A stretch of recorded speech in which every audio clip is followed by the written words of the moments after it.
चरणकमलचिन्मकरन्दाय भक्तजन्मानसनिवासाय श्रीरामचन्द्राय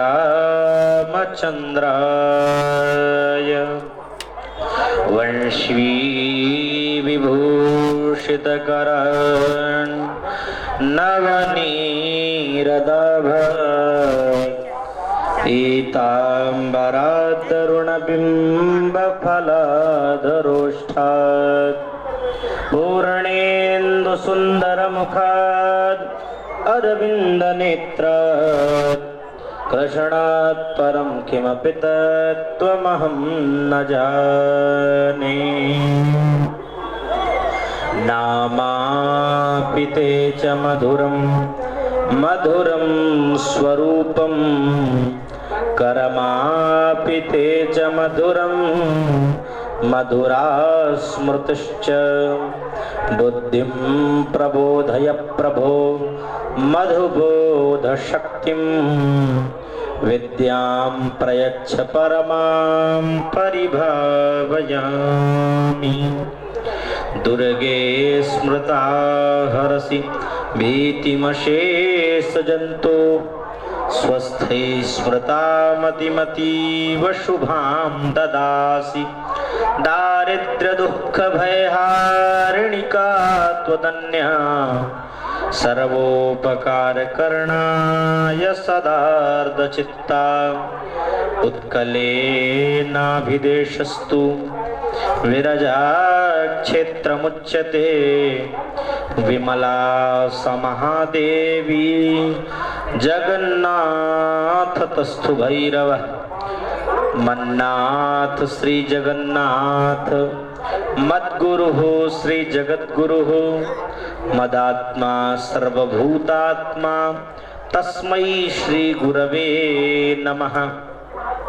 सदाशिवसमारम्भां शंकराचार्यमध्यमाम् अस्मदाचार्यपर्यन्तां वन्दे गुरुपरम्पराम्। प्रह्लाद नारद पराशर पुंडरीक व्यासाम्बरीश शुक शौनक भीष्मदाल्भ्यान् रुकमांगदार्जुन वसिष्ठ विभीषणादीन् पुण्यानिमान् परमभागवतान् नमामि। भक्त भक्ति भगवंत गुरु चतुर नाम बपु एक तिनके पद वंदन किए नासत विघ्न अनेक। तिनके पद वंदन किए नासत विघ्न अनेक। नमो गोभ्यः श्रीमतीभ्यः सौरभेभ्य एव च।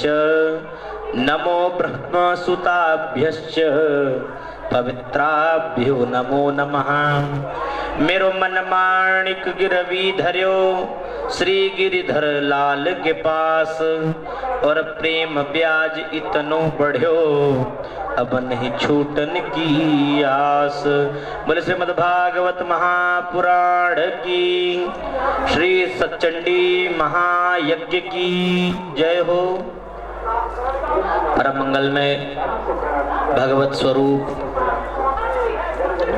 अकारण करुणावरुणालय भक्तवांछा कल्पतरु दीनबंधु दया सिंधु कृपा सिंधु भगवान सर्वेश्वरेश्वर पुराण पुरुषोत्तम के चरणों में प्रणाम निवेदित करते हुए क्षेत्र के समस्त देवी देवताओं के चरणों में प्रणाम करते हुए भगवती भागीरथी को प्रणाम करते हुए आप सभी के हृदय में विराजमान भगवान गोविंद को प्रणाम करते हैं। जैसा कि कथा की मर्यादा है, मन और वाणी इनको पवित्र करने के लिए कुछ क्षण भगवान नाम संकीर्तन का आश्रय लेंगे और उसके बाद आज की मंगलमयी कथा में हम सबका प्रवेश होगा।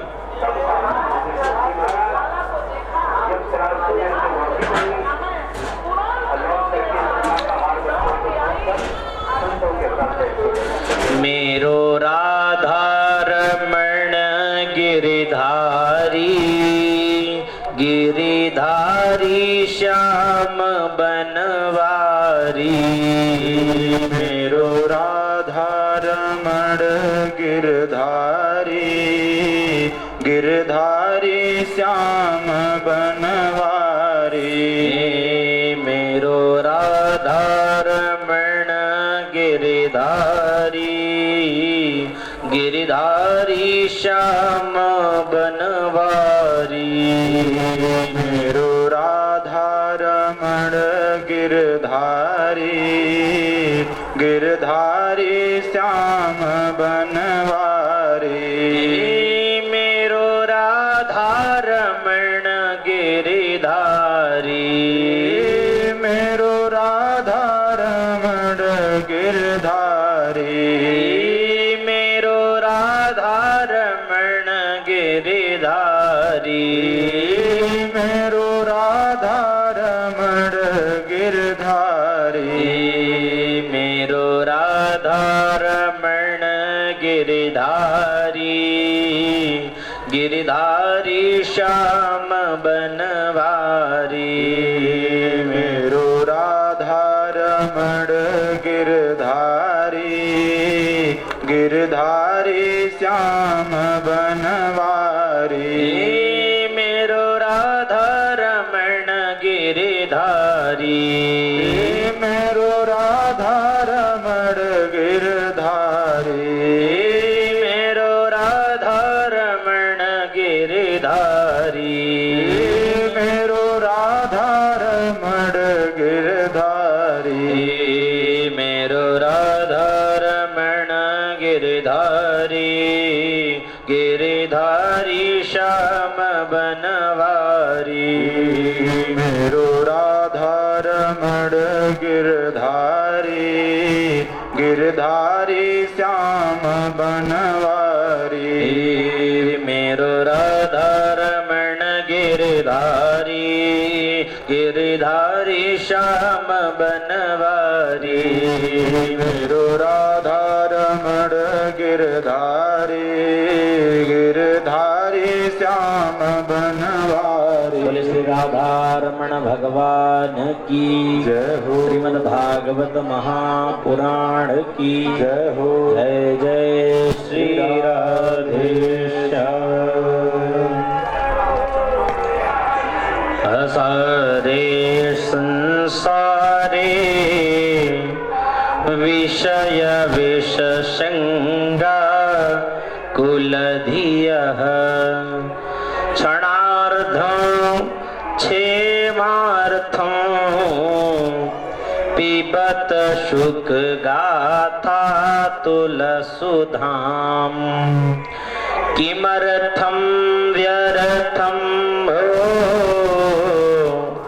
व्रजत कुपथे कुत्सित कथे। परीक्षित साक्षीय श्रवणगत मुक्त युक्ति कथने। कल हम आप सभी ने भागवत के महात्म्य को परिपूर्ण किया। भागवत के अंतर भागवत में स्कंद पुराणोक्त 6 अध्यायों का वर्णन महात्म्य के रूप में किया। ये महात्म्य क्या है? महात्म्य का तात्पर्य है महत्व। हम जिसकी आराधना करने जा रहे हैं, जिसका पूजन करने जा रहे हैं, जिसका भजन करने जा रहे हैं, आखिरकार उसके अंदर ऐसा है क्या जिसके लिए हम उसके प्रति आकर्षित हों। तो कहा देखो भाई, परमात्मा सत्य स्वरूप है। वो परमात्मा की कथा जीवन को मंगलमयी बनाने वाली है। कोई जीवित रहते हुए इस श्रीमद् भागवत की कथा सुन ले तो उसका कल्याण तो होता ही होता है। मरने के बाद भी अगर इस श्रीमद् भागवत की कथा किसी ने सुन ली तो उसका कल्याण हो जाता है। उदाहरण के लिए आप सबने कल धुंधुकारी की कथा सुनी। धुंधुकारी अपने कर्मों के प्रभाव से भयंकर प्रेत बना, लेकिन भगवान की कथा ने उसको निर्मलता प्रदान कर दी। ऐसी यह भागीरथी गंगा के समान ही यह भागवती गंगा है। देखिए, जैसे तीर्थराज प्रयाग है ना, त्रिवेणी, तो इसमें गंगा यमुना दोनों की धाराएं आकर जहां मिलती है उसे त्रिवेणी कहते हैं। तीन धाराएं जहां पर मिले, पर इसमें गंगा यमुना तो दिखाई देती है, पर इसमें सरस्वती कहाँ चली गई? तो कहा जैसे माताएं जब अपनी चुटिया को गुहती हैं तो तीन धाराएं लेती हैं और तीन को एक दूसरे के ऊपर ऐसे करते पूरी चुटिया गुह लेती हैं। उसमें दो धारा तो दिखाई देती है पर एक धारा उसी के अंदर। तो इसी प्रकार यह त्रिवेणी है। गंगा यमुना तो दिखाई दे रही हैं, पर भगवती सरस्वती नहीं दिखाई दे रही हैं। जिस प्रकार यह त्रिवेणी गंगा यमुना सरस्वती से मिलकर के बना, उसी प्रकार यह श्रीमद् भागवत भी त्रिवेणी है। देखिए, बड़े ध्यान पूर्वक समझेंगे। ये जिनकी कथा है वो यमुना के किनारे वाले हैं। भगवान कृष्ण यमुना के किनारे वाले हैं, पर इसको सुना कहाँ गया? तो गंगा जी के किनारे इसको सुना गया। पर लिखा कहाँ गया? तो लिखा गया सरस्वती आश्रम, सम्याप्राश, सरस्वती नदी के किनारे सम्याप्राश नाम का आश्रम जो बद्रिका क्षेत्र में है, बद्रीनाथ से थोड़ा ऊपर माणा गांव के समीप में है। तो ये भी सरस्वती के किनारे लिखी गई और यमुना के किनारे वाले के लिए लिखी गई, पर सुनी कहाँ गई? तो गंगा के किनारे सुनी गई। तो ये भी त्रिवेणी है। बोलिए त्रिवेणी की जय। अब हम सब आज श्रीमद् भागवत के प्रथम स्कंद में प्रवेश कर रहे हैं। जन्माद्यस्य यतोऽन्वयात् ततश्चार्थेष्वभिघ्नस्वराट् तेने ब्रह्महृदाय आदिकवये मुह्यन्ति यत्सूरयः तेजो वारिमृदां यथा विनिमयो यत्र त्रिसर्गो मृषा धाम्ना स्वेन सदा निरस्तकुहकं सत्यं परं धीमहि। अर्थेषु अन्वयात् च, ये हम जिस परमात्मा की चर्चा कर रहे हैं वो परमात्मा सत्य स्वरूप है। सत्यम परम धीमहि। जो परमात्मा कभी मरता नहीं है, सत्य स्वरूप जो है, जो कल भी था, आज भी है और आगे भी रहेगा, हम उस परमात्मा की मंगलमयी कथा सुन रहे हैं।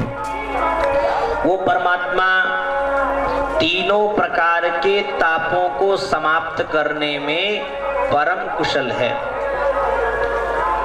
उसी परमात्मा ने आदि कवि ब्रह्मा जी को वेदों का ज्ञान प्रदान किया। तो किसी ने कहा भैया हमने तो नहीं सुना कि ब्रह्मा जी कहीं बैठ करके पढ़े हो। बोले ऐसे नहीं पढ़ाया। तेने ब्रह्म हृदय आदि कवये, आदि कवि ब्रह्मा जी के हृदय में वेदों का ज्ञान प्राप्त करा दिया। वो परमात्मा है तो सर्वत्र, पर वो परमात्मा हम आप सबको नचाने के लिए जल में थल और थल में जल का भान करा देता है। इसे कहते हैं मृग मरीचिका। मृग मरीचिका कैसे होती है? जैसे आप गाड़ी से गर्मी के दिनों में निकलें तो आपको सड़क पर ही ऐसा लगेगा जैसे पानी गिरा हो, पर पास में जाते हैं तो कुछ भी नहीं गिरा हुआ होता है। रेत में भी आपको लगेगा कि हाँ आगे पानी है, पर पास में पहुंचने पर पानी नहीं दिखाई देता। इसे ही कहते हैं तेजो वारि मृदाम यथा विनिमयो, तेज जल और मिट्टी। देखिए ये जो मिट्टी से, जैसे मिट्टी जल और आग के प्रभाव से कुल्हड़ और भगोन, ये जो पानी पीने के लिए सुराही आदि होती है, ये सब बनाई जाती है, पर फोड़ दिया जाए तो फिर उसी में मिल जाती है। जैसे ये हमारा आपका शरीर क्षिति जल पावक गगन समीरा, पंच रचित यह अधम शरीरा। यह हम आपका जो शरीर है, ये पृथ्वी जल तेज वायु और आकाश, इन पंच तत्वों के प्रभाव से बना है।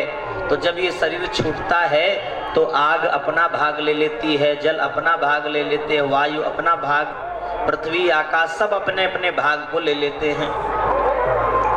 तो उस सत्य स्वरूप परमात्मा का हम ध्यान कर रहे हैं, जो कल भी थे, आज भी हैं और आगे भी रहेंगे। दूसरे श्लोक को कहा, धर्मः प्रोज्झित कैतवोत्र परमो निर्मत्सराणां सतां, वेद्यं वास्तवमत्र वस्तु शिवदं तापत्रयोन्मूलनम्। श्रीमद्भागवते महामुनिकृते किं वा परैरीश्वरः,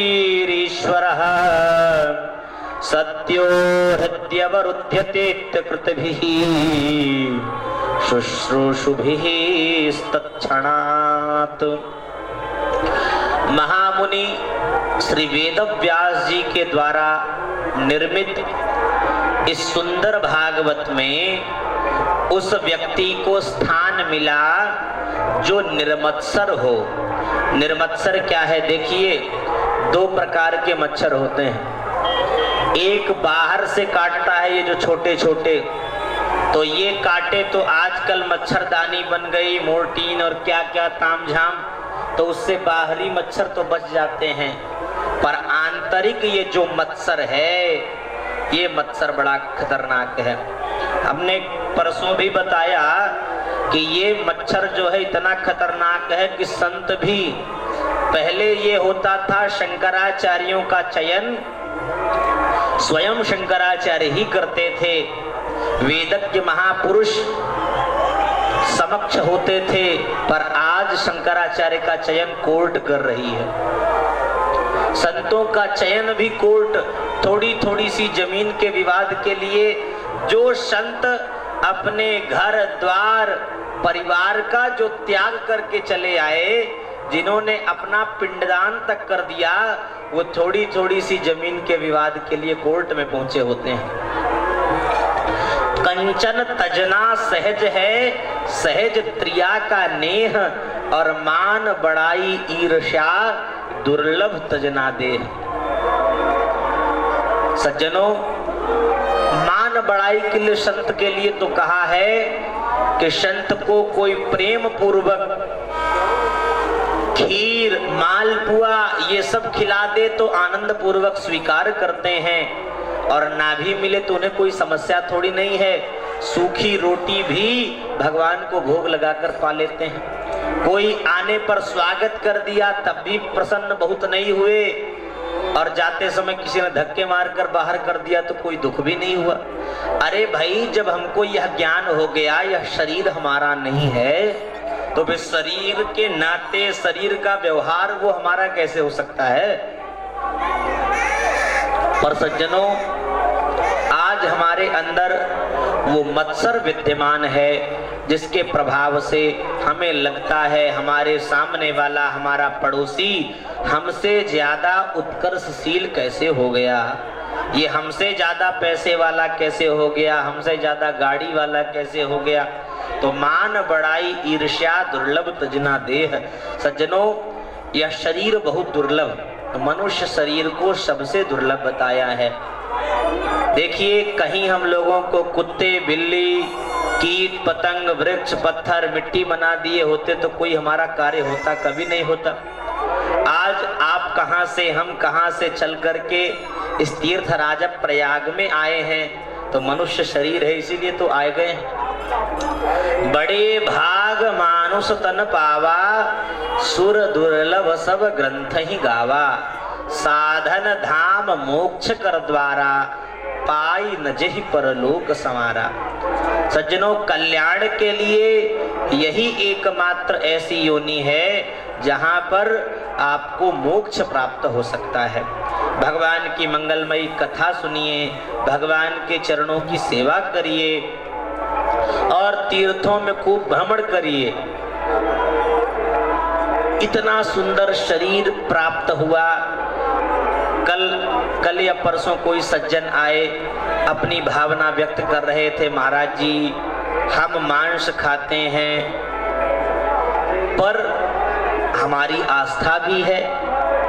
और इतने लोग 70% लोग, उनकी न कोई आस्था है न कुछ है, केवल नाटक करते रहते हैं। सज्जनों, हम कहते हैं आपको किसी और से मतलब क्या है भाई? कोई खराब है या अच्छा है उसका निर्णय आप नहीं कर सकते। आप स्वतः अपना निर्णय करिए कि हम कितने अच्छे हैं। बुरा जो देखन मैं चला, बुरा न मिलियो कोई, और जो दिल खोजा आपनो, मुझसा बुरा न कोई। सबसे पहले हमें अपने अंदर की कमियों को देखना चाहिए कि हम कितने गलत हैं, हम कितने पानी में हैं। ये आप अपने लिए विचार करिए, दूसरे के लिए आप क्या, कौन सा आप कल्याण करने वाले कोई भगवान है क्या? हम सब मनुष्य हैं, हमें अपने कल्याण का मार्ग प्रशस्त करना चाहिए। जब आप अच्छा कृत्य करेंगे तो आपको देखकर और लोग भी मार्गदर्शन प्राप्त करेंगे।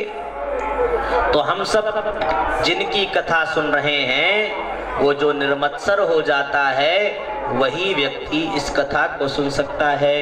श्रीमद् भागवते महामुनि कृते किंवा परैरीश्वरः सद्यो हृदय वरुध्यते कृतभिः शुश्रूषुभिस्तत्क्षणात्। जो निर्मत्सर होता है, भगवान की कथाओं को सुनता है, तो भगवान उसके अंदर आकर के अवरुद्ध हो जाते हैं। हमने कल भी बताया, अवरुद्ध का तात्पर्य है जैसे जेल खाने में जो जेलर होता है वो तो अपने मन से बाहर भी जा सकता है, अंदर भी आ सकता है, पर उसमें जो कैदी है वो न अपने मन से अंदर जा सकता है न अपने मन से बाहर आ सकता है।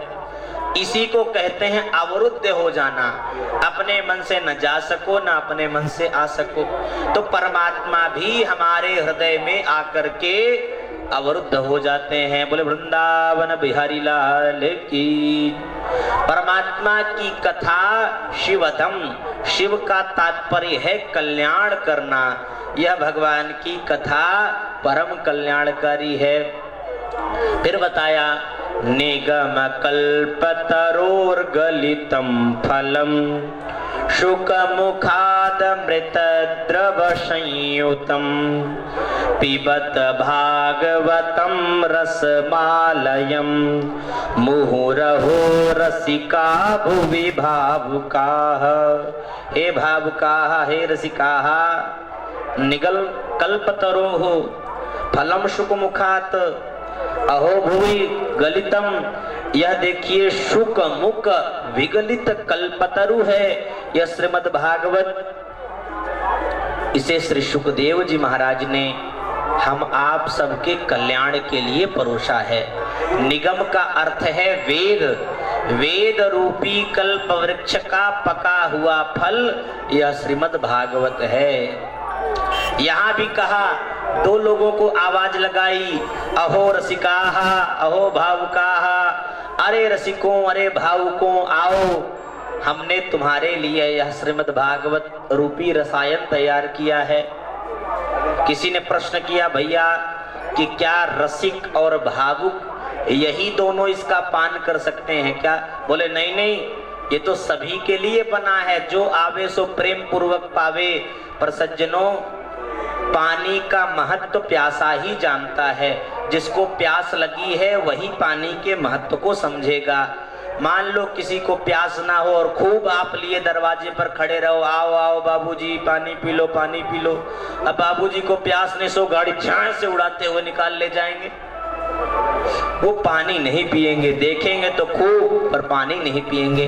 और सज्जनों, कहीं ऐसे स्थान पर फंस जाएं जहां दूर दूर तक कहीं पानी ना हो, उस समय कोई बॉटल भी दिख जाए पानी की, थोड़ा सा भी पानी हो तो दौड़ करके लपक के पानी पी लेते हैं। इसका मतलब है प्यास है, इसलिए पानी का महत्व व्यक्ति समझता है।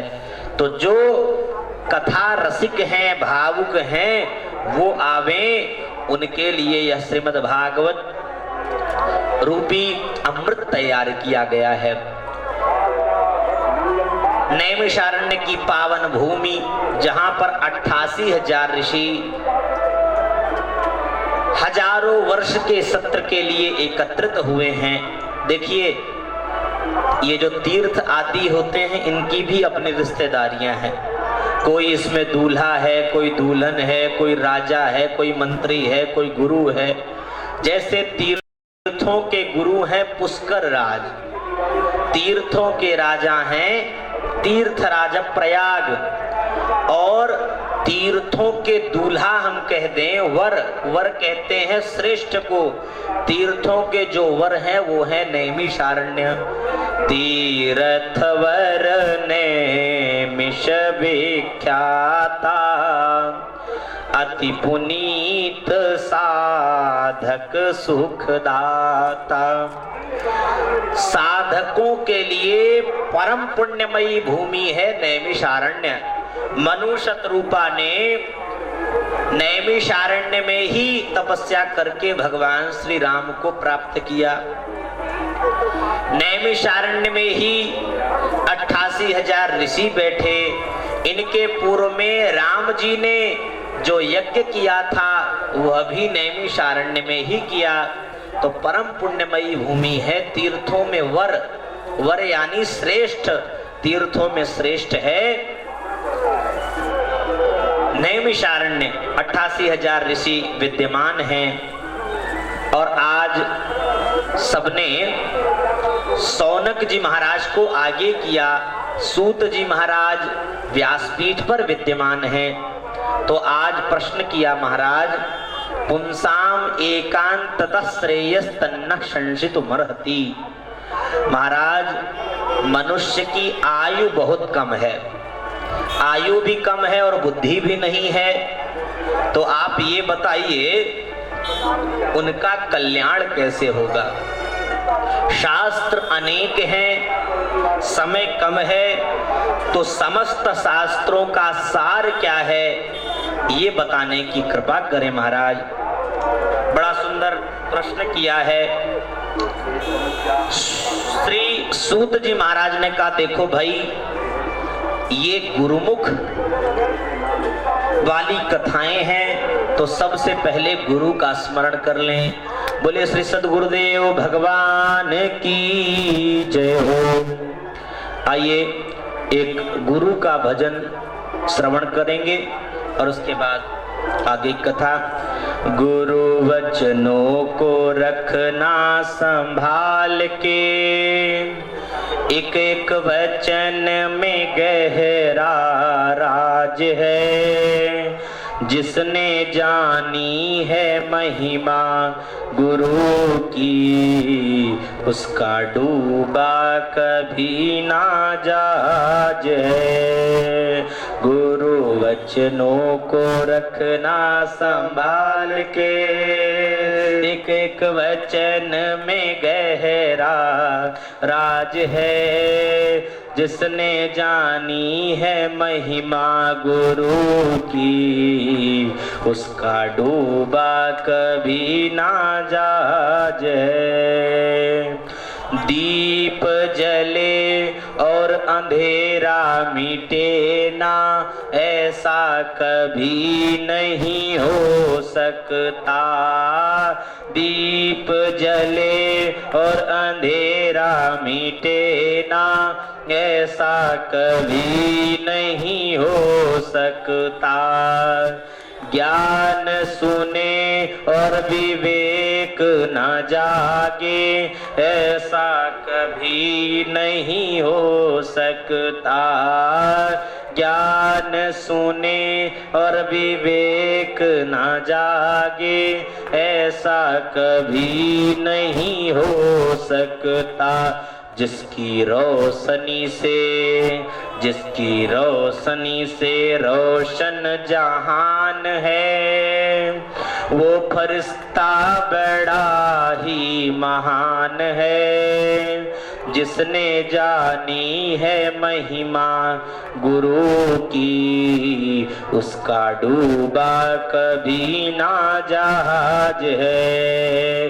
गुरु वचनों को रखना संभाल के, एक एक वचन में गहरा राज है। जिसने जानी है महिमा गुरु की, उसका डूबा कभी ना जहाज है।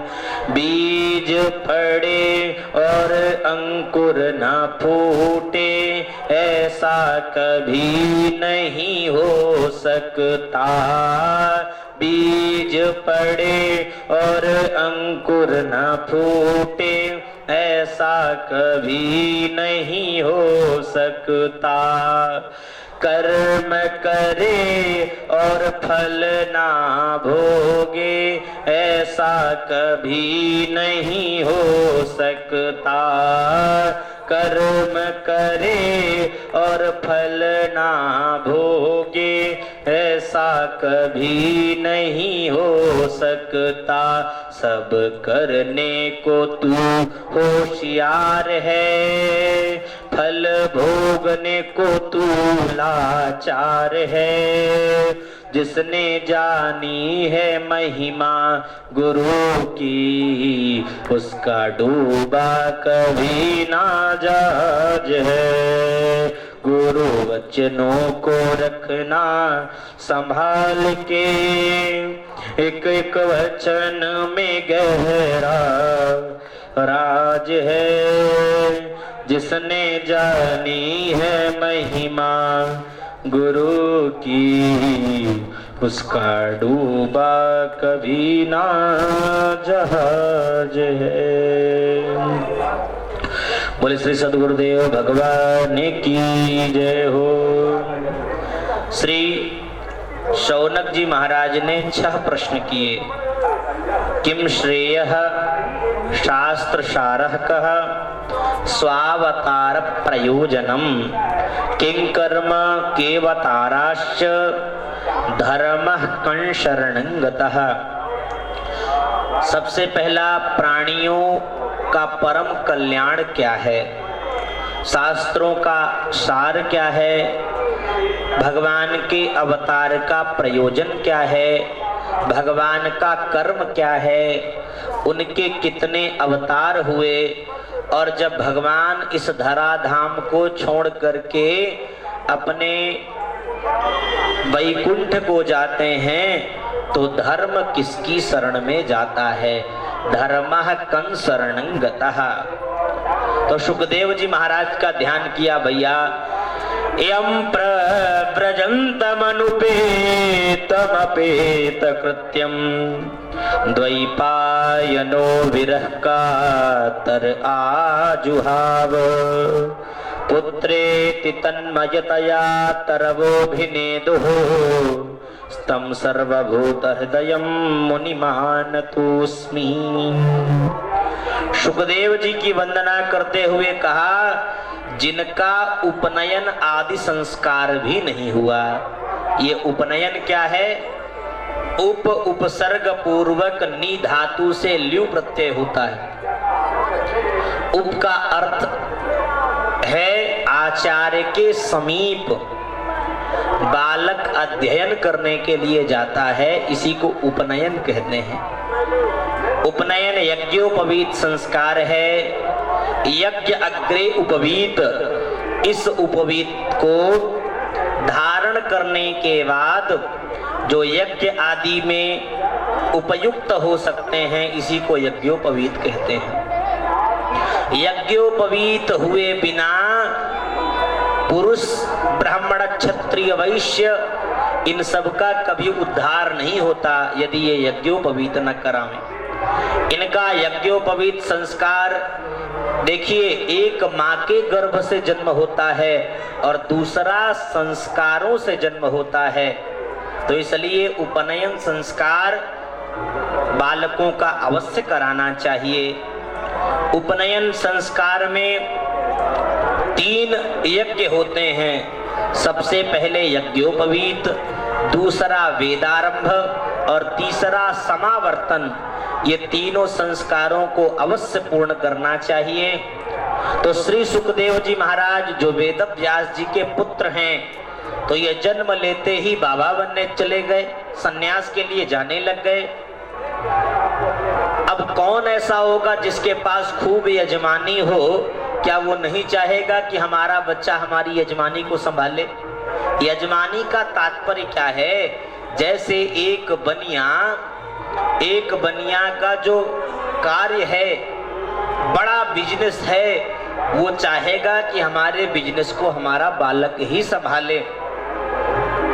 ये केवल जीविका ही नहीं है, ये जीविका के साथ साथ यही धर्म है। धर्म कुछ इतर नहीं, ब्राह्मण का बालक जन्म लेकर के ब्राह्मणोचित कर्म करे, नित्य संध्या करे, यज्ञानुष्ठान करे, यही उसका धर्म है। उसका धर्म है अपने से नीचे तीनों वर्णों का मार्गदर्शन करना, उनको सही रास्ते पे चलने देना। ब्राह्मण का केवल ये दायित्व नहीं है कि भैया बस पैसा आता रहे, पैसा आता रहे, ऐसा नहीं है। देख रहे हैं सचंडी महायज्ञ चल रहा है, ब्राह्मण यहाँ पर 8 दिवस 9 दिवस जो भी बैठ करके यहाँ पर यज्ञानुष्ठान करेंगे। यज्ञ से देवता प्रसन्न होते हैं, और देवता प्रसन्न होते हैं तो हमारे जीवन में खुशियां प्रदान होती है, आनंद प्रदान होता है। क्योंकि ये पृथ्वी जल तेज वायु आकाश ये सब देवता देव श्रेणी के हैं, तो इनका भी अपना आहार है। जैसे हम लोग सब्जी दाल चावल रोटी खा रहे हैं, तो इनका भी आहार ये यज्ञ है। यज्ञ की आहुतियां जो है ये इनका आहार है। सबका अपना अपना भोजन है। गैया घास चर लेती है, हम सब दाल चावल सब्जी रोटी खा लेते हैं। सबका सज्जनों अपना अपना आहार है। यस्वानुभावमखिल श्रुतिसारमेकम अध्यात्म दीप मत्तीर्षताम तमोन्धम संसारिणाम करुणयाः पुराण गुह्यम तम व्यास सूनुमुपयाम गुरुम मुनीनाम। मनुष्यों में सर्वश्रेष्ठ भगवान के अवतार नर नारायण ऋषियों को प्रणाम किया, सरस्वती माता को प्रणाम किया और व्यास देव को प्रणाम किया है। सज्जनों, इसके बाद कौन कौन से भगवान के अवतार हुए, अवतारों का वर्णन किया। भगवान के 24 अवतार हुए। सबसे प्रथम सनकादिक महर्षियों का आविर्भाव हुआ। सनक, सनंदन, सनातन और सनत कुमार, ये 4 ऋषियों का आविर्भाव हुआ। इसके बाद भगवान का वाराह अवतार हुआ, फिर नारदावतार हुआ, फिर नर नारायणावतार हुआ, फिर कपिलावतार हुआ, फिर दत्तात्रेयावतार हुआ, फिर यज्ञावतार हुआ, फिर ऋषभावतार हुआ, फिर पृथुअवतार हुआ, फिर मत्स्यावतार हुआ, फिर कूर्मावतार हुआ, धनवंती अवतार हुआ, मोहिनी अवतार हुआ, नृसिंहावतार हुआ, वामनावतार हुआ, परशुरामावतार हुआ, व्यासावतार हुआ, रामावतार हुआ, बलदेवावतार हुआ, श्री कृष्णावतार हुआ, श्री हरि अवतार हुआ, हंसावतार हुआ, बुद्धावतार हुआ और कल की अवतार होने वाला है। यही 24 अवतार भगवान के बताए हैं। देखिए, अवतार के भी कई भेद होते हैं, जैसे व्यूहावतार, विभु अवतार, अंतर्यामी अवतार, अर्चावतार। इनमें मुख्य अवतार विभु अवतार होते हैं। इसमें भी 2 भेद हैं, एक मुख्य और दूसरा गौड़। गौड़ के भी 3 भेद होते हैं, शक्ति अवतार, आवेशावतार और विभूति अवतार। मुख्य अवतार के भी 3 भेद होते हैं, एक पूर्णावतार, अंशावतार और कलावतार। कृष्ण पूर्णावतार थे, कृष्णस्तु भगवान स्वयं। भगवान का कहीं पर आवेशावतार हुआ, जैसे वेद व्यास जी आदि के रूप में आवेशावतार भगवान का हो गया। तो इसलिए भगवान के ऐसे ऐसे अवतार, भगवान कब अवतार लेते हैं? यदा यदा हि धर्मस्य ग्लानिर्भवति भारत अभ्युत्थानाम धर्मस्य तदात्मानं सृजाम्यहम् परित्राणाय साधूनां विनाशाय च दुष्कृतां धर्म संस्थापनार्थाय संभवामि युगे युगे। जब अधर्म की बड़ाई होने लग जाए, अधर्म ही अधर्म चहुओर होने लग जाए, तो उस समय भगवान का प्राकट्य होता है। जैसे जब कलयुग के 800 वर्ष शेष रह जाएंगे, तब भगवान कल्कि का अवतार होगा। कलयुग की अवधि कितनी है? कलयुग की अवधि 4,32,000 वर्ष है। अभी 5,000 कुछ वर्ष पूर्ण हुए। तो सज्जनों, कलयुग के जब 800 वर्ष शेष रह जाएंगे, तब मुरादाबाद जिले के संभल ग्राम में भगवान कल्कि का अवतार होगा। तब भगवान के हाथ में तलवार होगा, अश्व में सवार होकर के भगवान कल्कि जगत में जितने भी दुष्ट हैं उन सब का समापन करते हुए पुनः सूर्यवंश और चंद्रवंश की स्थापना करेंगे। तो ये परम पुण्यमयी भगवान की कथा। बोले सीता रामचंद्र भगवान की जय। ये श्रीमद् भागवत जब वेद व्यास जी ने इसको तैयार किया तो भागवत जी लेकर पहुंच गए भगवान विष्णु के पास। कहा महाराज जी आशीर्वाद दीजिए। बोले क्या है ये जो आशीर्वाद दें? कहा भगवता प्रोक्तम भागवतम, आपने जो कहा है वही इसमें उपयुक्त भरा पड़ा है, इसलिए महाराज ये आपका ही वाक्य है। भगवान ने आशीर्वाद दिया। बगल में लक्ष्मी जी बैठी थी। लक्ष्मी जी के पास ले गए, माता जी आप आशीर्वाद दो। बोले हम क्यों आशीर्वाद दें? अरे भाई जिसका लिखा है वही आशीर्वाद दे। तब कहा माता जी इसका अर्थ यह भी होता है भगवत्याह प्रोक्तम भागवतम। अरे माता जी आपकी कही हुई यह वाणी है। बोले ऐसे जबरदस्ती का नाम थोड़ी नहीं लूंगी। तो फिर इसमें श्रीमद और जोड़ दिया। श्रीमद् भागवत महापुराण यह तैयार हो गया, जिसकी रचना वेद व्यास जी ने की।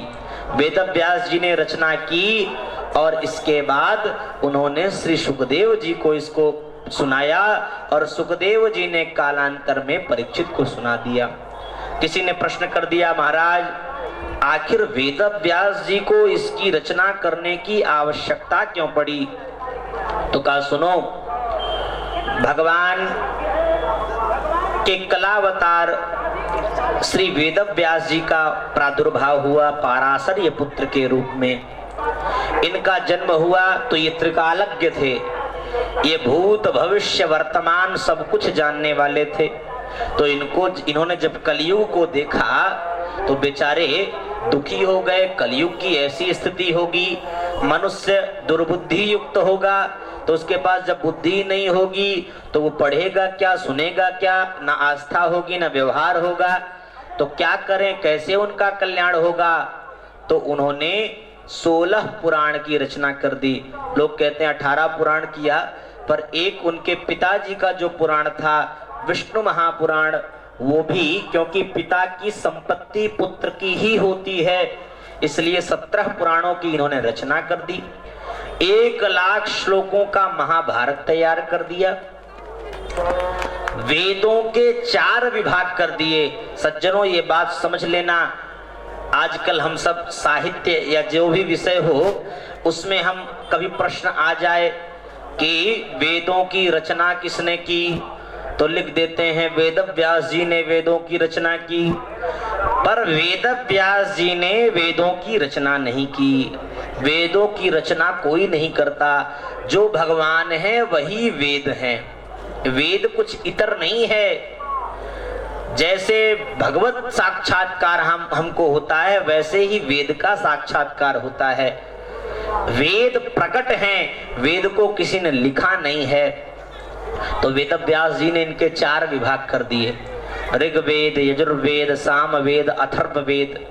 वेद बहुत बृहद रूप में, तो उसके 4 विभाग कर दिए। शायद लोगों को समझ में आ जाए, पर नहीं समझ में आया। एक दिन बेचारे बैठ करके विचार कर रहे थे उसी समय एक ध्वनि सुनाई दी, श्रीमन्नारायण नारायण नारायण श्रीमन। सभी लोग संकीर्तन करें।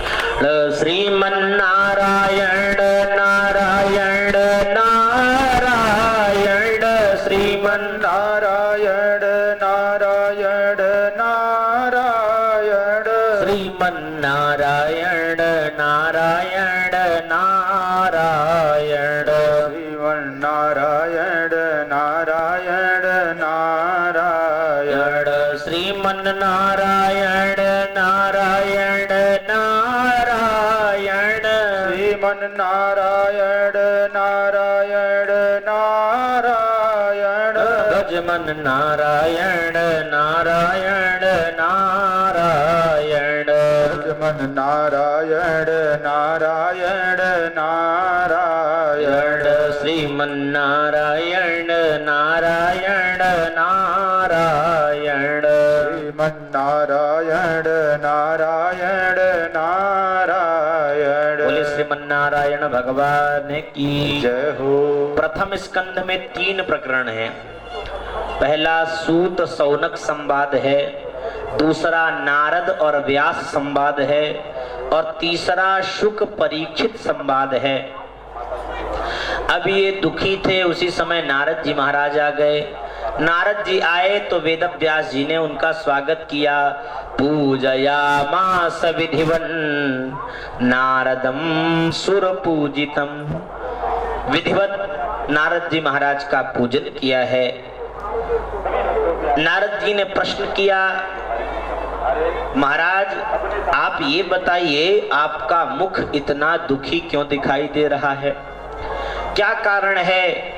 तो उन्होंने पूरा कारण बता दिया। महाराज कलयुग के कलुषित प्राणियों के कल्याण के लिए हमने 17 पुराण की रचना कर दी, वेदों के 4 विभाग कर दिए, महाभारत तैयार कर दिया, पर अभी तक मेरे चित्त को शांति नहीं मिली। बोले चित्त को शांति कैसे मिलेगी? जितना आपने इधर उधर की बातों को लिखा उतना आपने भगवान के गुणगानों को नहीं लिखा, भगवान की लीलाओं को नहीं लिखा। देखिए वेद में आपने जो विभाग किए, वेद बड़ा क्लिष्ट है, लोगों को लगता है, पर परंपरा प्राप्त ब्राह्मण जब उसका अध्ययन करता है तो वो सरल रूप में प्रकट हो जाते हैं। तो आम जनमानस जो है अर्थ का अनर्थ ही निकालता है। आपने वेद में जो लिखा उनको दूसरे तरीके से लोगों ने प्रमाण के रूप में मान लिया कि भैया यज्ञ में तो पशु बलि का विधान है। अब जानते हैं रोज लोग पशुओं को खाते थे, तो वेद ने रोकने की दृष्टि से उसको कह दिया भैया फला मुहूर्त में ऐसे करके आप ऐसा कर लो। अब लोगों ने उसी को प्रमाण मान लिया कि चलो वेद ने कह दिया इस तिथि को चकाचक खूब खाना चाहिए, तो पशुओं को काट काट कर खा रहे हैं। पहले पशुओं को काटते हैं, फिर पशु उनको काटते हैं। तो अर्थ का अनर्थ हो गया सज्जनों।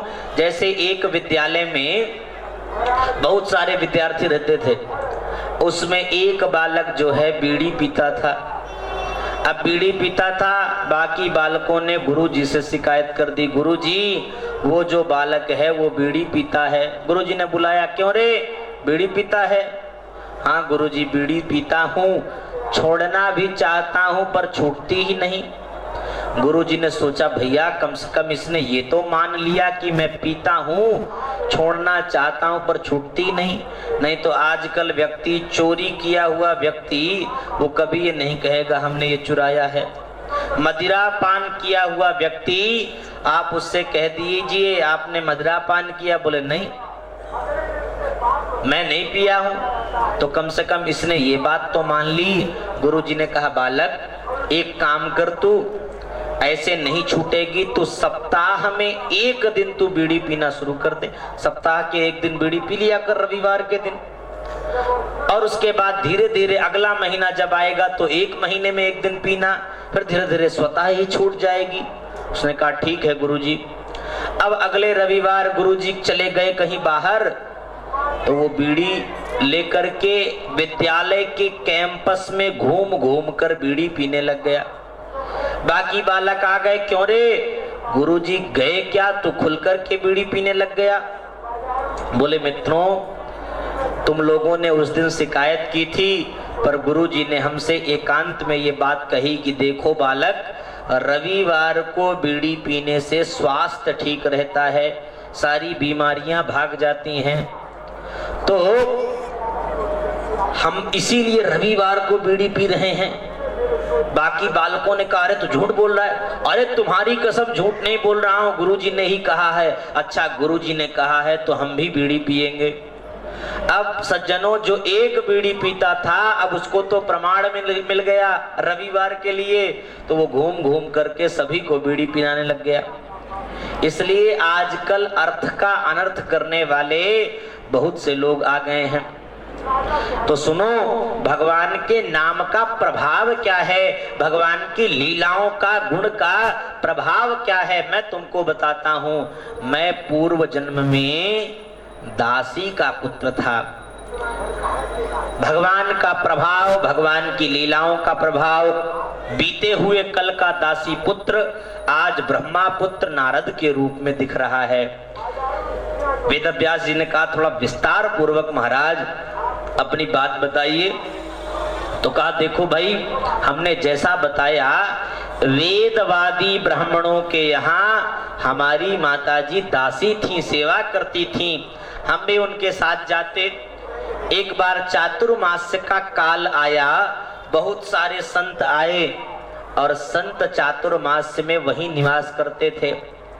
हम क्या करते, जब साधु संत कीर्तन करते तो हम भी कीर्तन करने लग जाते। वो प्रसाद पाकर जब चले जाते तो हम प्रसाद पाते, उनके साथ समिधा पीने के लिए जाते। और सज्जनों, जैसी करोगे संगत वैसी होगी जीवन में रंगत। आप किसका संग कर रहे हैं यह जीवन में बहुत महत्व रखता है।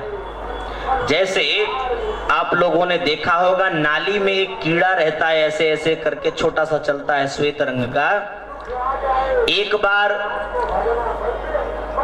एक नाली के कीड़े को भंवरे ने देख लिया।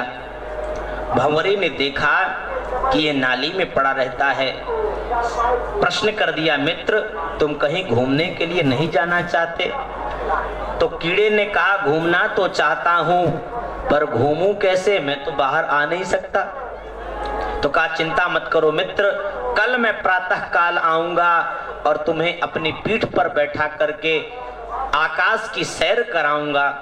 अगले दिन सुबह वह भंवरा आता है और कीड़े को अपनी पीठ पर बैठा लेता है और बैठा करके खूब आकाश की सैर कराता है। कीड़ा बड़ा आनंदित होता है। अब वो भंवरे ने विचार किया, चलो थोड़ा पुष्प का पराग ले लें। तो एक पुष्प पर उस कीड़े को बैठा करके भंवरा पराग बीनने के लिए चला गया। अब पराग का पान करते करते रात्रि हो गई और वो चला गया। वो भूल गया कि कीड़े को भी ले जाना है और वो कीड़ा उसी पुष्प में बंद हो गया। अगले दिन माली आया और माली ने उस पुष्प को तोड़ लिया और पुष्प को तोड़ करके उसको गूंथ करके उसने बिहारी जी को दे दिया। बिहारी जी के गोस्वामियों को दे दिया कि ये आप बिहारी जी को पहना दीजिए। अब भगवान बांके बिहारी के ऊपर वो माला शोभित हो रही है। आज कीड़ा बड़ा आनंदित हो रहा है, मैं नाली का कीड़ा आज भगवान के गले में पहुंच गया।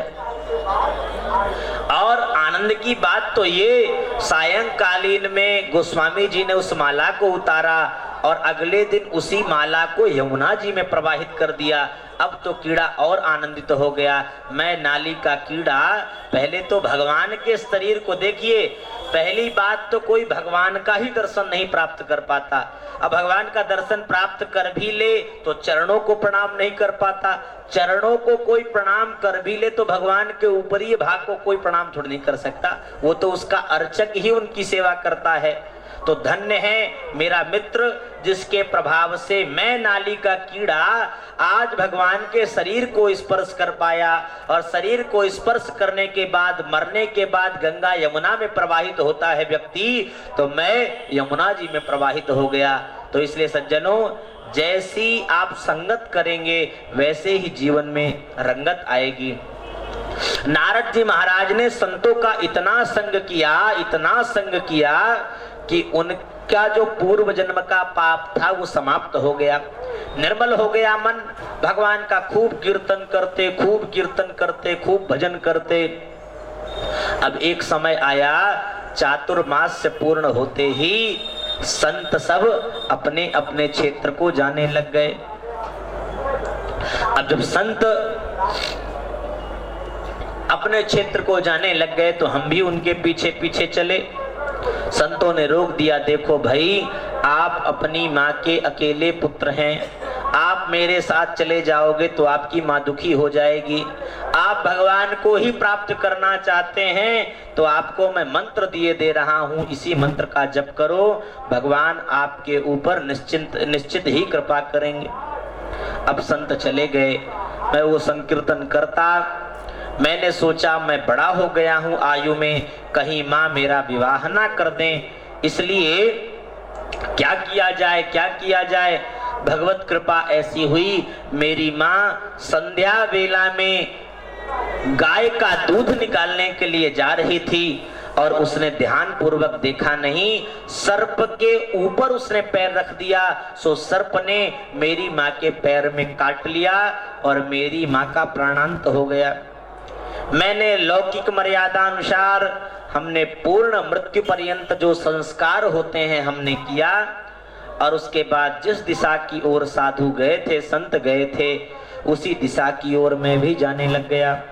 मैं चलता रहा तदा तहद तदहमीशस्य भक्तानां श्रममीप्सतः अनुग्रहं मन्यमानः प्रातिष्ठं दिशमुत्तराम। मैं लंबा मार्ग तय करके एक विजन वन में पहुंचा। वहां एक पीपल का वृक्ष था, उसी के नीचे आसन लगा करके मैं बैठ गया। महात्माओं से जैसा सुना था, हृदयस्थ परमात्मा के उसी रूप को मन ही मन में ध्यान लगाने लग गया। अब भगवान शनैः शनैः हृदयासीन में शनैः हरि, धीरे धीरे भगवान मेरे हृदय में आ गए, और हृदय में आ गए मैं उस आनंद रूपी समुद्र में गोता लगा रहा था। उसी क्षण क्या हुआ, वो छवि जो मेरे हृदय में आई थी, वह छवि मेरे हृदय से गायब हो गई। अब गायब हो गई तो मैं तो रोने लग गया। मैं विकल हो उठा, आसन से उठ करके खड़ा हो गया। मैंने उस स्वरूप के ध्यान की बार बार चेष्टा की सज्जनों, किंतु सफलता हाथ लगी, असफलता। हंतास्मिन् जन्मनि भवान नमाम दष्टुमिहार्हसि अविपक्व कषायाणाम दुर्दर्शोहम कुयोगिनाम। आकाशवाणी ने कह दिया, बालक अभी तुम परिपक्व नहीं हुए हो।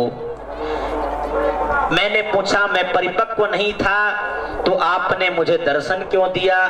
तो कहा, देखो भाई, अक्सर नव ध्यान करने वाले व्यक्ति को यह संशय हो जाती है कि भगवान हैं भी कि नहीं हैं। एक व्यक्ति, जानते हैं सज्जनों, एक व्यक्ति किसी को देखता कोई भजन पूजन कर रहा हो तो उसे मना कर देता, अरे तुम काय को भजन पूजन कर रहे हो, भगवान कुछ नहीं होते। एक दिन क्या देखा गया कि वही झोली माला लेकर के किनारे बैठ करके जप कर रहा है।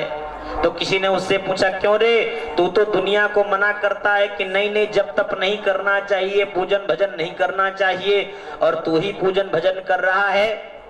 तो उसने कहा, देखो भाई, वैसे तो भगवान नहीं होते, पर भगवान होते भी होंगे तो ये देखो मैं जपमाली लेकर के जप कर रहा हूं, मुझे कष्ट नहीं पहुंचाएंगे।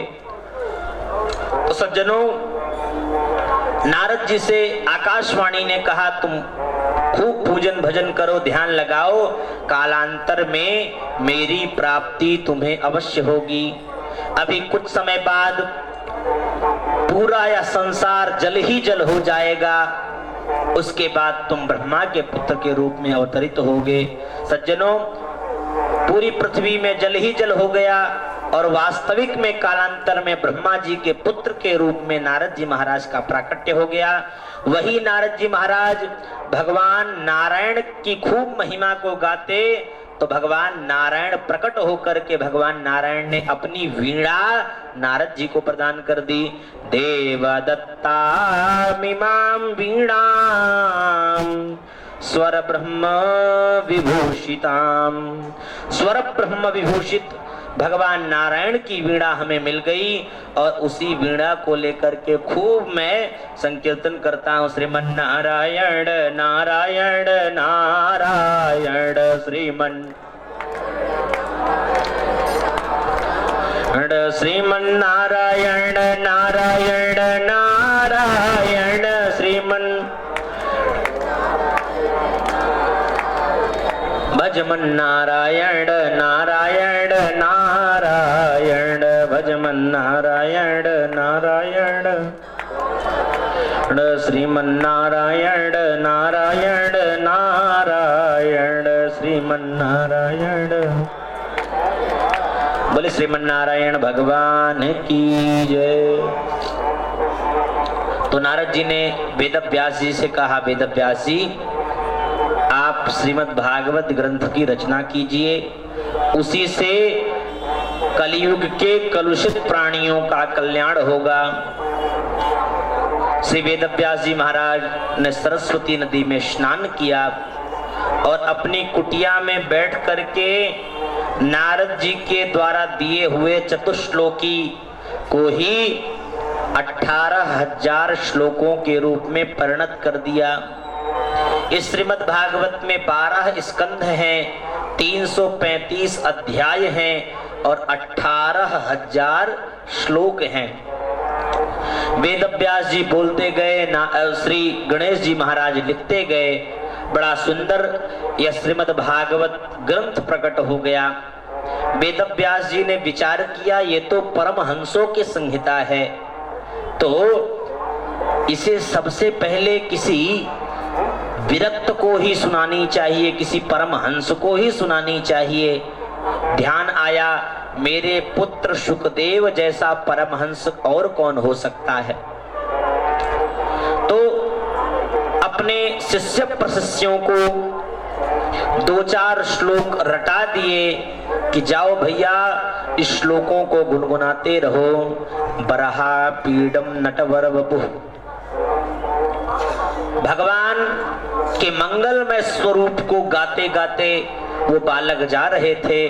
जहां जिस गुफा में शुकदेव जी महाराज बैठे थे उन्होंने सुना तो वो पीछे पीछे दौड़े दौड़े चले आए। इन्हीं शुकदेव जी महाराज ने वेद व्यास जी से श्रीमद् भागवत की कथा सुनी पढ़ी और कालांतर में परीक्षित जी को कथा सुनाई। बोले श्री वृंदावन बिहारी लाल की जय। श्री राम जय जय राम। श्री जय राम। श्री राम जय जय राम। श्री राम जय जय राम। श्री राम जय जय राम। श्री राम जय जय राम। श्री राम जय जय राम। श्री राम जय जय राम। बोले सीता रामचंद्र भगवान की जय हो।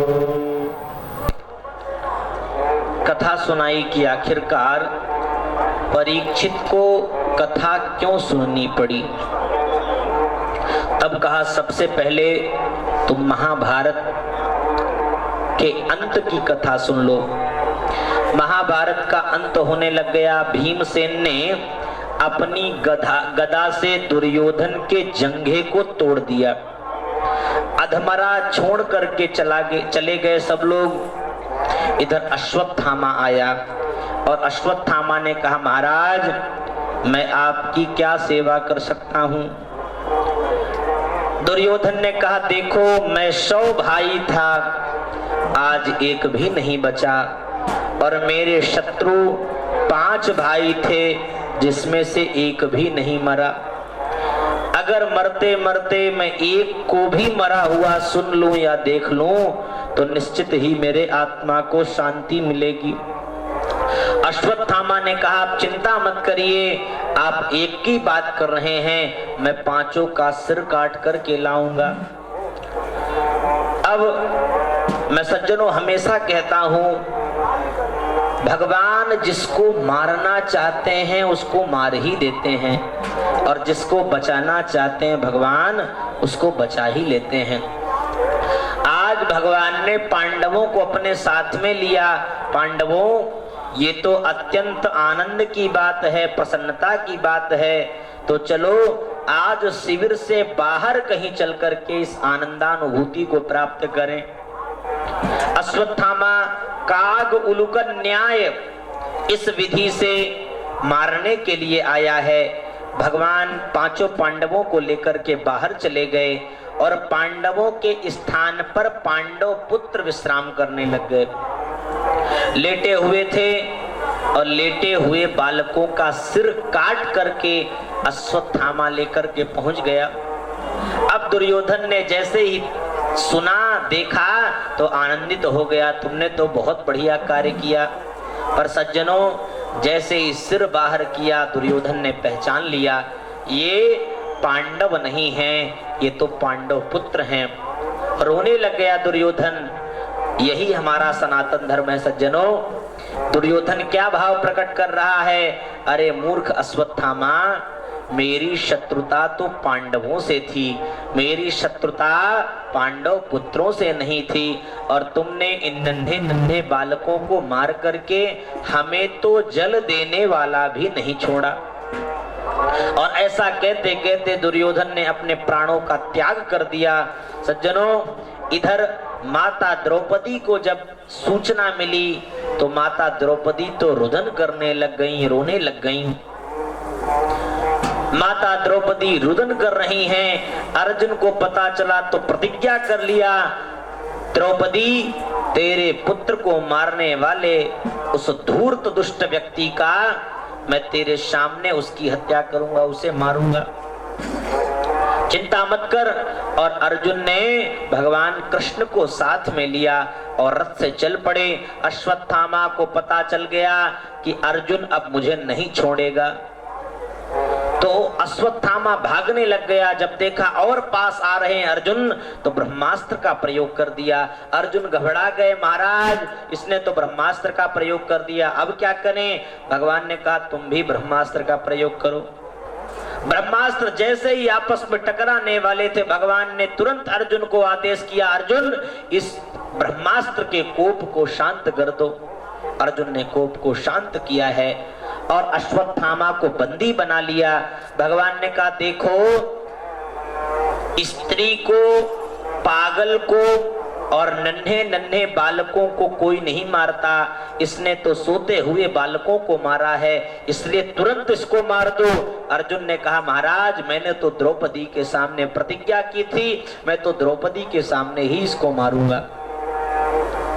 भगवान ने कहा जैसी तुम्हारी इच्छा, और रथ में बांध करके घसीटते हुए अश्वत्थामा को शिविर के पास लाए। जैसे ही द्रौपदी ने देखा तो द्रौपदी रोने लग गई, अरे महाराज इनको छोड़ दो, छोड़ दो, छोड़ दो। अरे ये तो आपके गुरु के पुत्र हैं, इनके पिताजी ने आपको रहस्यमयी धनुर्वेदों की शिक्षा आपको प्रदान की, इसलिए महाराज गुरु का पुत्र तो गुरु के ही समान होता है, इसलिए आप इनको छोड़ दो। भगवान की तरफ अर्जुन देखने लग गए। तब तक भीमसेन ने उठाई गदा, कोई भी छोड़ दे, मैं इस दुष्ट को छोड़ने वाला नहीं है। अर्जुन ने कहा महाराज कसम तो हमने भी खाई है, संकल्प तो हमने भी लिया है, प्रतिज्ञा तो हमने भी की है, मारना तो है, पर युधिष्ठिर जी महाराज भगवती द्रौपदी की बातों का अनुमोदन कर रहे हैं। बिल्कुल सही कह रही है द्रौपदी। अब अर्जुन भगवान के पास पहुंच गए। महाराज आप बताइए क्या करना चाहिए। भगवान ने कहा देखो भाई, ब्रह्म बंधुर न हंतव्य, ब्राह्मण कितना भी पतित से पतित क्यों ना हो, ब्राह्मण को कभी मारना नहीं चाहिए। लेकिन शास्त्र यह भी कहता है आतताई वधार्हणः, आतताई कोई भी हो उसका वध कर देना चाहिए। तो अर्जुन ने कहा महाराज आप गोलमाल बातें कर रहे हैं, आप बताइए ये ब्राह्मण भी हैं और ये हत्यारे भी हैं, तो बताइए क्या करें, इनको मारें, वध करें, क्या करें। तो कहा देखो भाई, केवल शारीरिक वध ही वध नहीं माना जाता।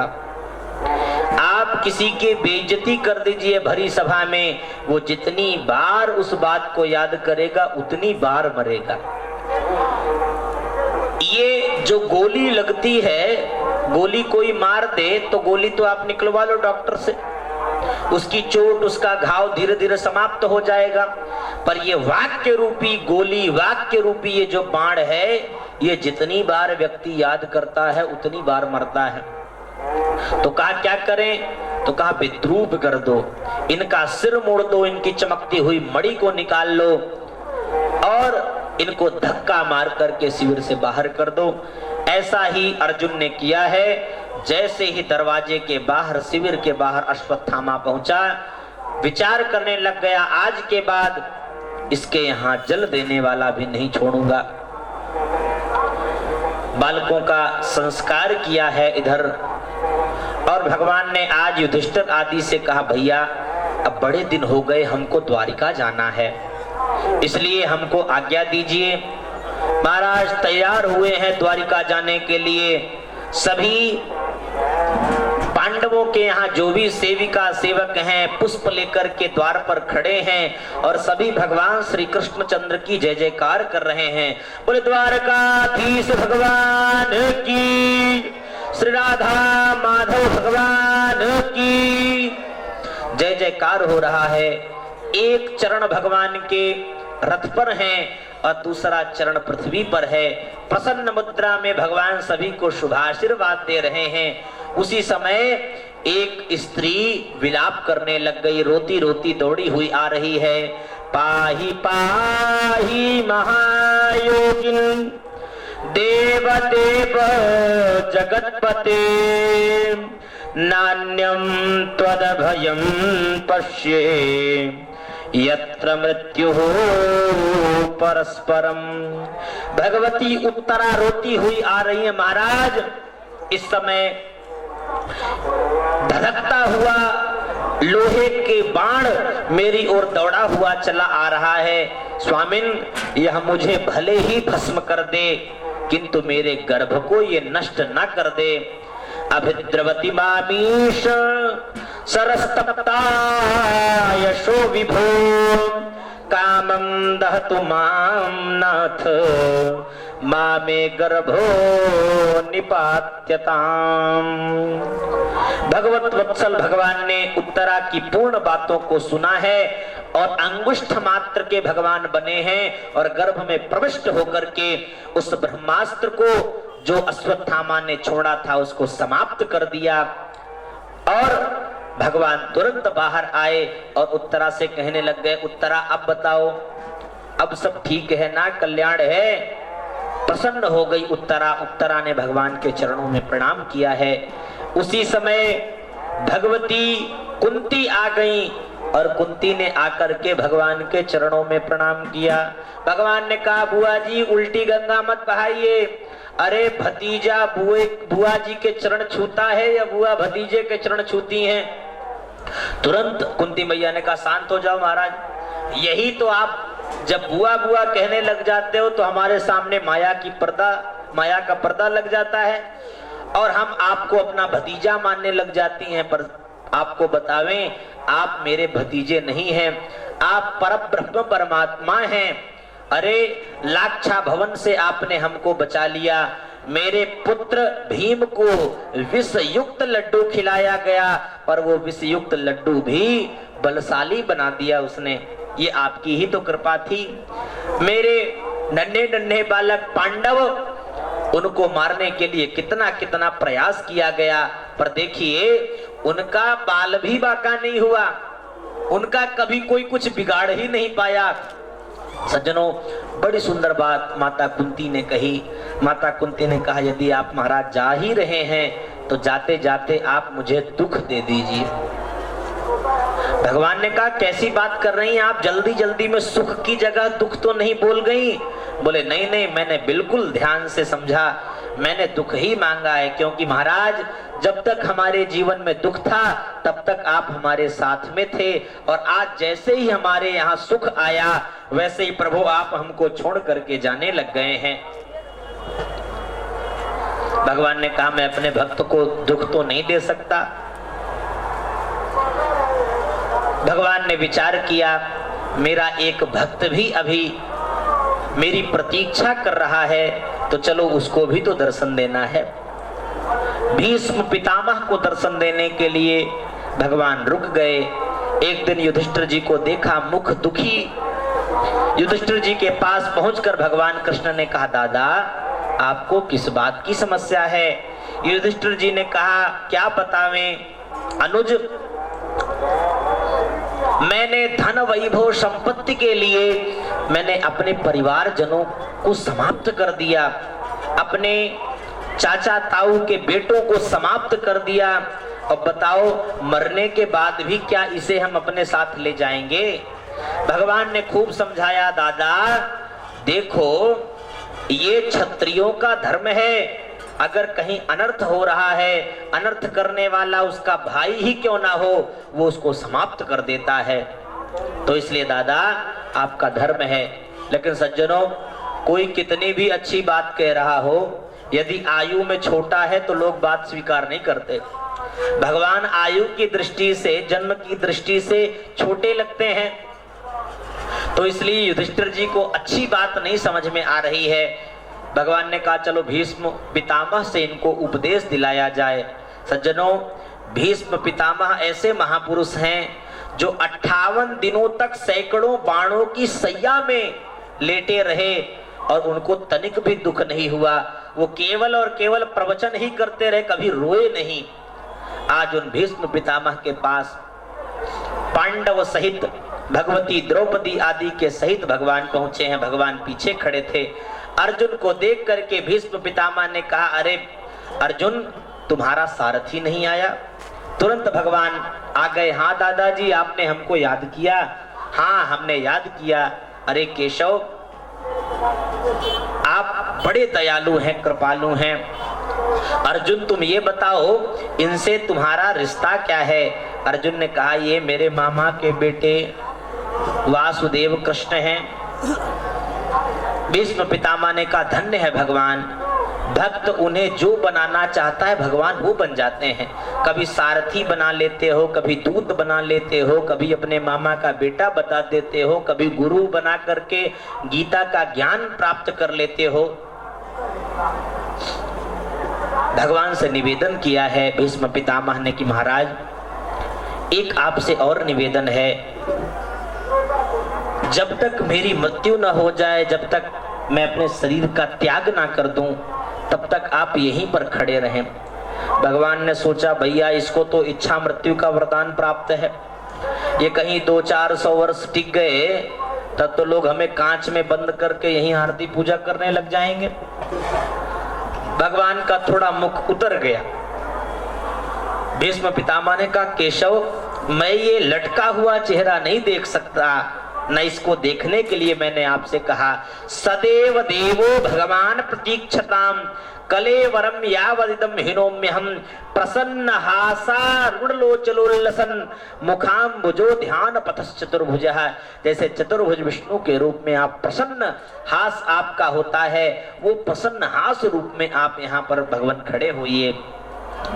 सज्जनों, राजधर्म, कुल धर्म, समस्त धर्मों का उपदेश श्री भीष्म पितामह ने अपने उन माननीय बालकों को दिया, उन पंच पांडवों को दिया जो उनके अपने थे।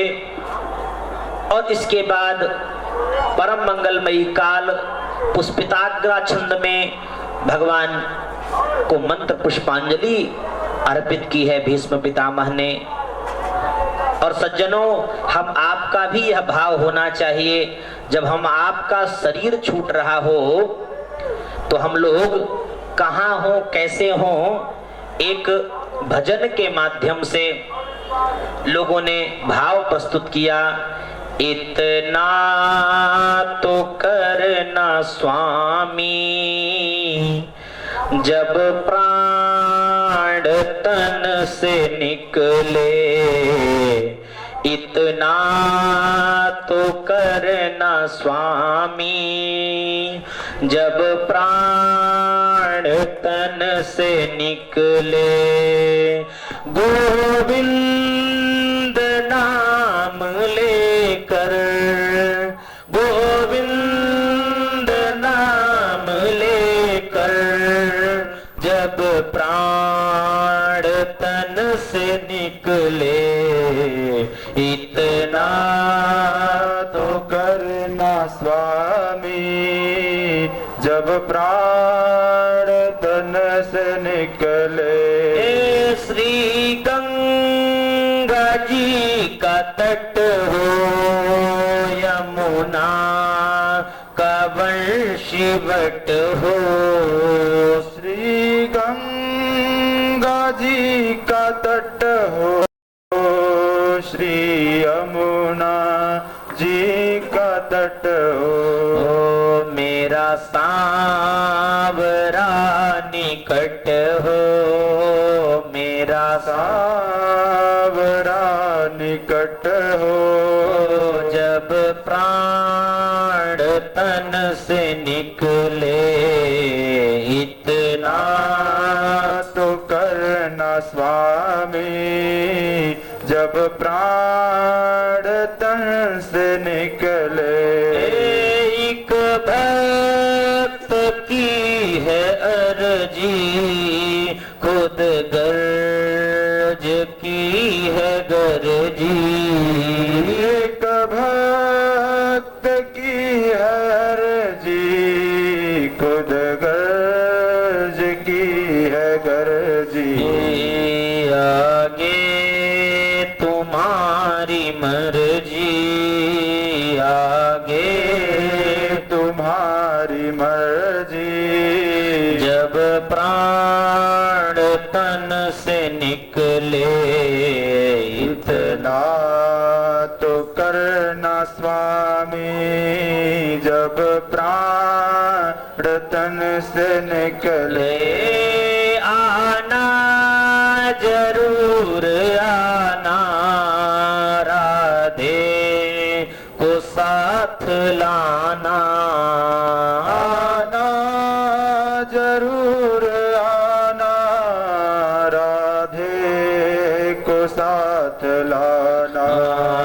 दर्शन मुझे कराना, दर्शन मुझे कराना, जब प्राण तन से निकले, इतना तो करना स्वामी, जब प्राण तन से निकले। जब कंठ प्राण आवे, कोई रोग ना सतावे। जब कंठ प्राण आवे, कोई रोग ना सतावे। यम दर्शना दिखावे, यम दर्शना दिखावे। जब प्राण तन से निकले, इतना तो करना स्वामी, जब प्राण तन से निकले। उस वक्त श्याम भूल जाना, उस वक्त जल्दी आना, नहीं श्याम भूल जाना।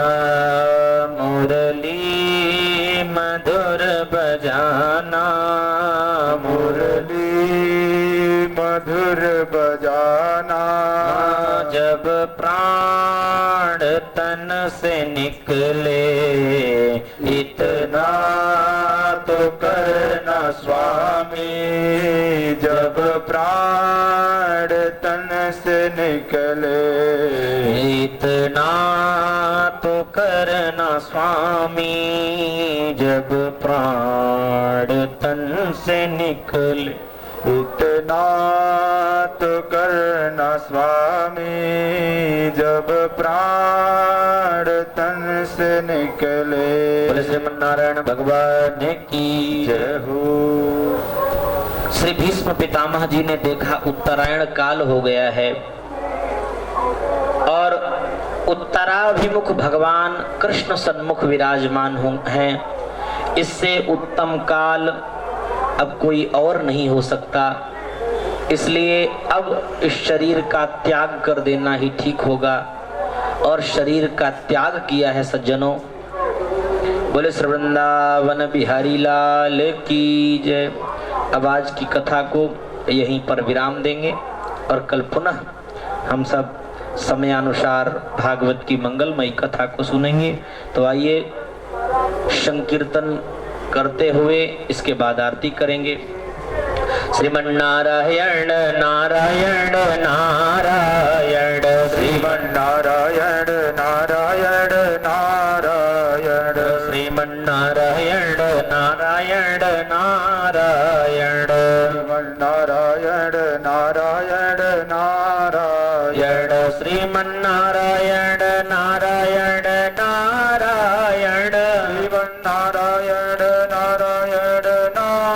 नारायण, भजमन्नारायण नारायण नारायण, भजमन्नारायण नारायण नारायण, श्रीमन्नारायण नारायण नारायण, श्रीमन्नारायण नारायण नारायण, भजमन्नारायण नारायण नारायण, भजमन्नारायण नारायण नारायण, यज्ञ नारायण नारायण नारायण, यज्ञ नारायण नारायण नारायण, दक्षिणा नारायण नारायण नारायण, दक्षिणा नारायण नारायण नारायण, श्रीमन्नारायण नारायण नारायण, श्रीमन्नारायण नारायण नारायण, लक्ष्मी नारायण नारायण नारायण, लक्ष्मी नारायण नारायण नारायण, विष्णु नारायण नारायण नारायण, विष्णु नारायण नारायण नारायण, पृथु नारायण नारायण नारायण, पृथु नारायण नारायण नारायण, अर्ची नारायण नारायण नारायण, रुचि नारायण नारायण नारायण, श्रीमन नारायण नारायण नारायण, श्रीमन्नारायण नारायण नारायण, चंद्रमा मनसो जात रुद्राद्वायुष प्राण से मुखादग्निराजायत। श्री भागवत भगवान की है आरती, पापियों को पाप से है तारती। श्री भागवत भगवान की है आरती, पापियों को पाप से है तारती। ये अमर ग्रंथ ये मुक्ति पंथ ये पंचम वेद निराला, नव ज्योति जगाने वाला। ये अमर ग्रंथ ये मुक्ति पंथ ये पंचम वेद निराला, नव ज्योति जगाने वाला। हरि नाम यही हरि ध्यान यही, हरि नाम यही हरि नाम यही जग के मंगल की आरती, पापियों को पाप से है तारती। श्री भागवत भगवान की है आरती, पापियों को पाप से है तारती। ये शांति गीत पावन पुनीत, पापों को मिटाने वाला, हरि दर्श कराने वाला। शांति गीत पावन पुनीत, पापों को मिटाने वाला, हरि दर्श कराने वाला।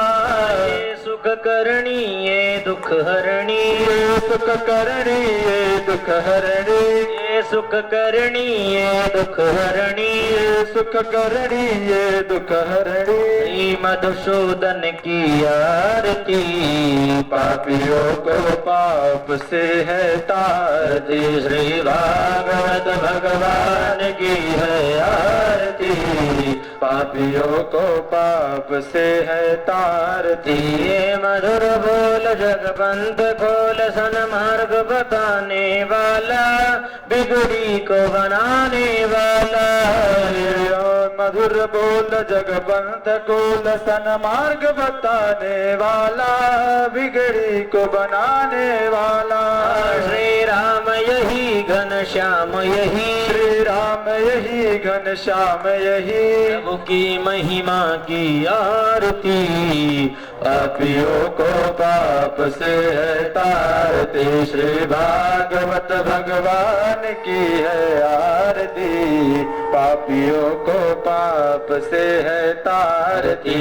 जय अम्बे गौरी मैया जय श्यामा गौरी, तुमको निश दिन ध्यावत, मैया जी को सदा मनावत, हरि ब्रह्मा शिवरी। जय अम्बे गौरी मांग सिंदूर विराजत, टीको मृग मद को, मैया टीको मृद मद को। ज्वल से दो नैना निर्मल से दो नैना, चंद्र वदननी को। जय अम्बे गौरी कनक समान कहे वर रतांबर राजे, मैया रक्तांबर राजे। रक्त पुष्प गल माला, लाल फूल गल माला, कंठन पर साजे। जय अम्बे गौरी के हरिवाहन राजत, खड़ग कपर धारी हो मैया खड़ग कपर धारी। सुर नर मुनि जन सेवत, सुर नर मुनि जन सेवत, तिनके रुखहारी। जय अम्बे गौरी गानन कुंडल शोभित, नासाग्रे मोती, मैया नाशाग्रे मोती। कोटिक चंद्र दिवाकर, कोटिक सूर्य प्रभाकर, राजत सब ज्योति। जय अम्बे गौरी शुंभ निशुंभ विदारे, महिषासुर घाती, मैया महिषासुर घाती। धूम्र विलोचन नैना, धूम्र विलोचन नयना, निषदिन मधुमाती।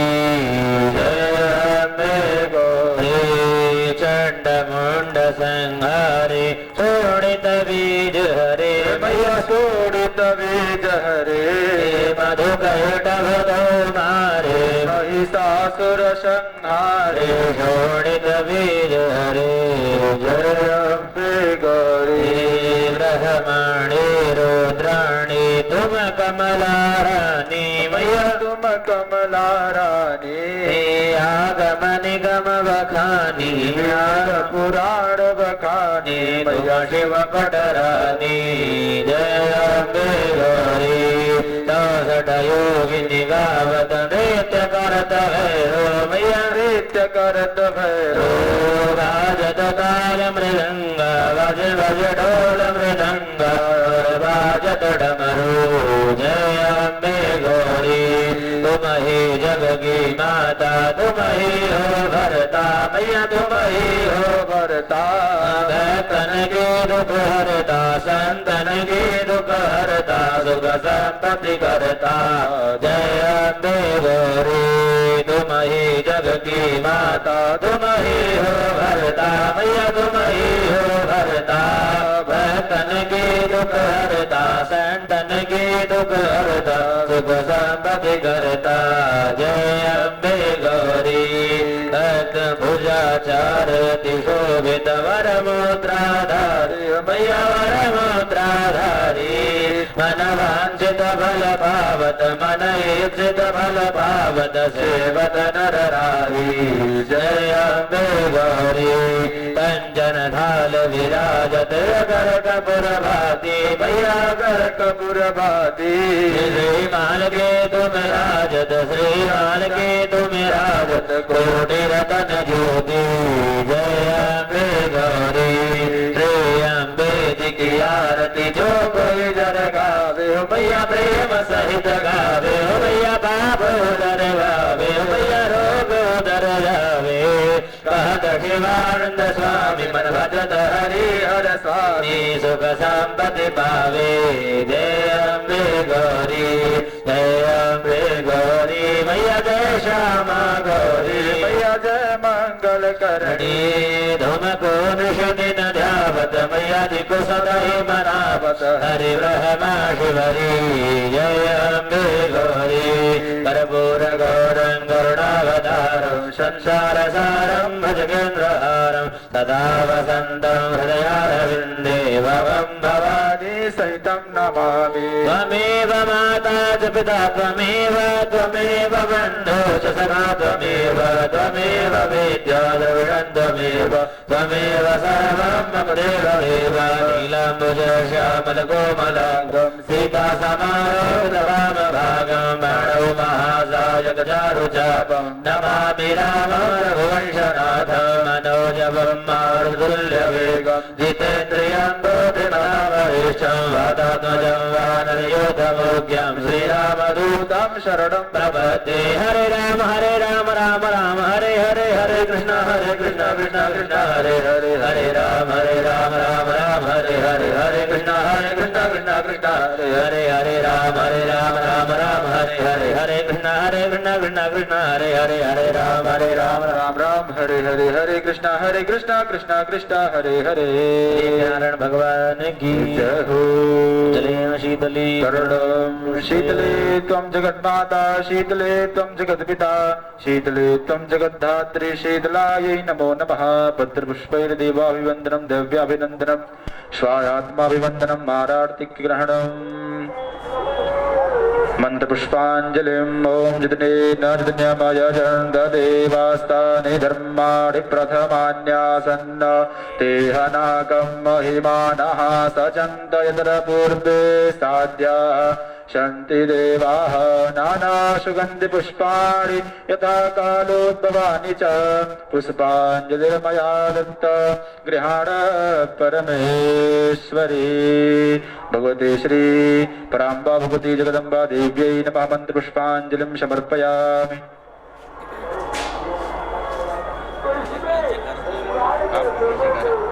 बोले श्रीमद्भागवत महापुराण की जय हो, यज्ञ नारायण भगवान की जय हो, तीर्थराज प्रयाग की जय हो, कामेश्वर की जय हो, अक्षय वट की जय हो, माधव भगवान की जय हो, नाथ महाप्रभु की जय हो, भद्र महाप्रभु की जय हो, भगवती की जय हो, लांबा भगवती की जय हो, संतन की जय हो, भक्तन की जय हो, विप्रन की जय हो, समस्त तीर्थों की जय हो, समस्त धामों की जय हो, धर्म की जय हो, धर्म का नाश हो, गाड़ियों में भावना विश्व का कल्याण हो, माता की जय हो, हत्या बंद हो, भारत खंड हो, भारत खंड हो, सनातन धर्म की, सनातन धर्म की।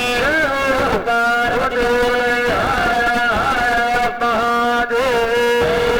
श्री राधे जय जय श्री राधे जय जय श्री राधे जय जय श्री सीताराम।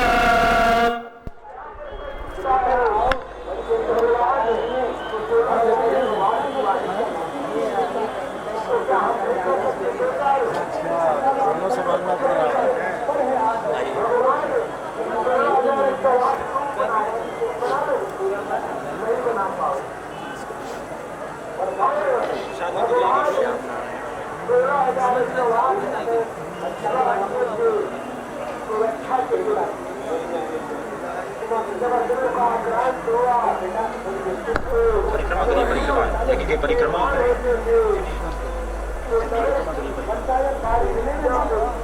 सभी लोग यज्ञशाला की परिक्रमा करेंगे।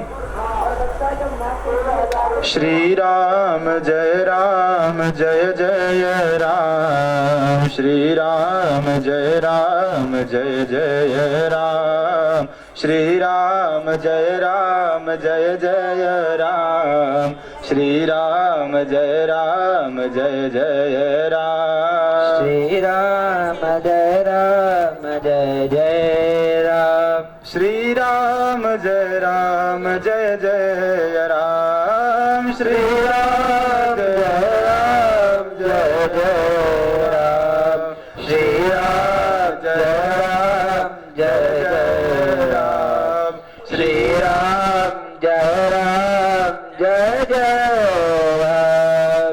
श्री राम जय जय राम। श्री राम जय जय राम। जय जय विघ्न हर